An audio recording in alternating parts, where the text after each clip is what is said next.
دل آدم چه گرم می شود گاهی ساده،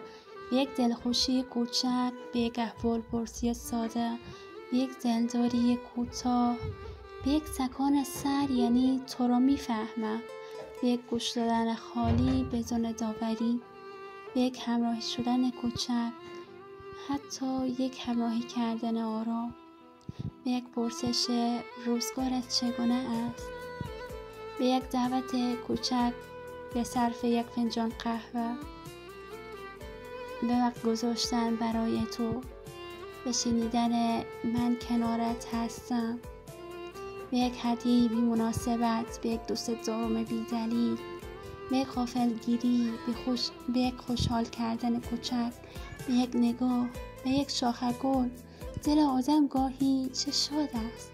به یک فهمیده شدن درست، به لبخند، به یک سلام، به یک تعریف، به یک تایید، به یک تبریک. اما چه بی‌رحمانه این دلخوشی های کوچک و ساده رو از هم دریغ می‌کنیم و تمام محبت و دوست داشتنمان را گذاشتیم کنار تا به یک بار همه آنها را پس از مرگ نصالحم کنیم.